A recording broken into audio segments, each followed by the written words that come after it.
तीन मछलियां। एक नदी के किनारे किसी नदी से जुड़ा हुआ एक बड़ा जलाशय था। जलाशय में पानी गहरा होता है, इसलिए उसमें काई तथा मछलियों का प्रिय भोजन जलीय सूक्ष्म पौधे उगते हैं। ऐसे स्थान मछलियों को बहुत त्रास आते हैं। उस जलाशय में भी नदी से बहुत सी मछलियां आकर रहती थी।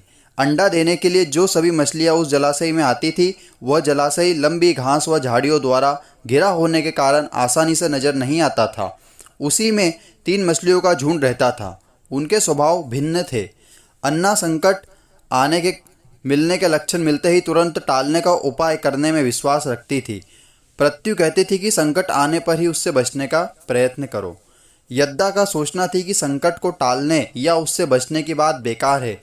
करने कराने से कुछ नहीं होता, जो किस्मत में लिखा है वो होकर रहेगा। एक दिन शाम को मछुआरे नदी में मछलियां पकड़कर घर जा रहे थे। बहुत कम मछलियां उनके जालों में फंसी थी, अतः उनके चेहरे उदास थे। तभी उन्हें झाड़ियों के ऊपर मछलीखोर पक्षियों का झुंड जाता दिखाई दिया।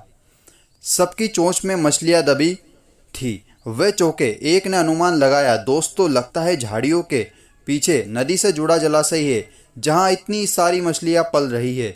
मछुआरे पुलकित होकर झाड़ियों में से होकर जलाशय के तट पर आ निकले और ललचाई नज़र से मछलियों को देखने लगे। एक मछुआरा बोला, आहा, इस जलाशय में तो मछलियां भरी पड़ी है। आज तक हमें इसका पता ही नहीं लगा, यहाँ इतनी ढेर सारी मछलियां मिलेगी।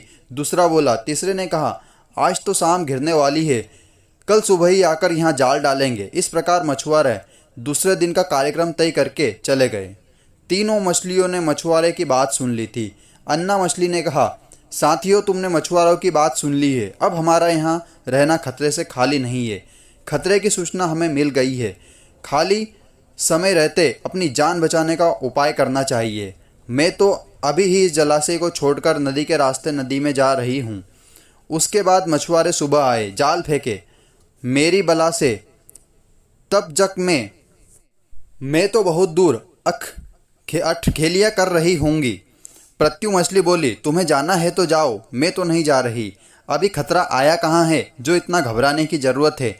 जो हो सकता है संकट आए ही ना। उन मछुआरों का यहाँ आने का कार्यक्रम रद्द हो सकता है। रात को उनके जाल चूहे कतर जाए। हो सकता है उनकी बस्ती में आग लग जाए। भूचाल आकर उनके गांव को नष्ट कर सकता है, या रात को मूसलाधार वर्षा हो सकती है।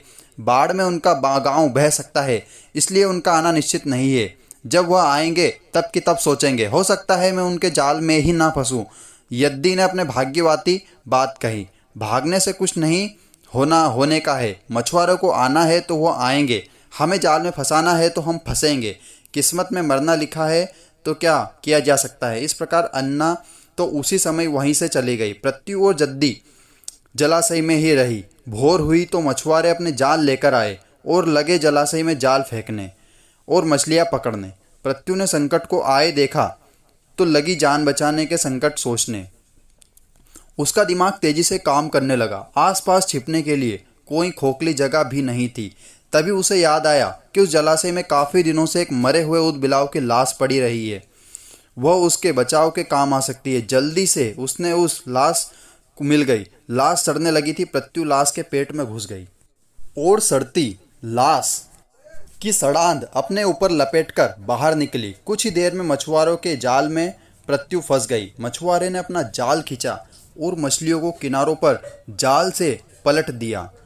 बाकी मछलियां तो तड़पने लगी, परंतु प्रत्यु दम साधकर मरी हुई मछली की तरह पड़ी रही। मछुआरों को सड़ांध का भपका लगा तो मछलियों को देखने लगा। उसने निश्चल पड़ी प्रत्यु को उठाया और सूंघा। आँख, यह तो कई दिनों से मरी मछली है, सड़ चुकी है। ऐसे बड़बड़ाकर बुरा सा मुंह बनाकर उस मछुआरे ने प्रत्यु को जलाशय में फेंक दिया। प्रत्यु अपनी बुद्धि का प्रयोग कर संकट से बच निकलने में सफल हो गई थी। पानी में गिरते ही उसने गोता लगाया और सुरक्षित गहराई में पहुंचकर जान की खैर मनाई। यद्दी भी दूसरे मछुआरों के जाल में फंस गई थी और एक टोकरे में डाल दी गई थी। भाग्य के भरोसे बैठी रहने वाली यद्दी उसी टोकरी में अन्य मछलियों की तरह तड़प तड़प कर प्राण त्याग दिए। सीख, भाग्य भी उन्हीं लोगों का साथ देता है जो कर्म में विश्वास रखते हैं और कर्म को प्रधान मानते हैं। भाग्य के भरोसे हाथ पर हाथ रखकर बैठे रहने वाले का विनाश निश्चित है। तो ऐसी कहानियाँ सुनने के लिए आप हमारे चैनल को सब्सक्राइब करना ना भूलें। मिलते हैं अगली कहानी में।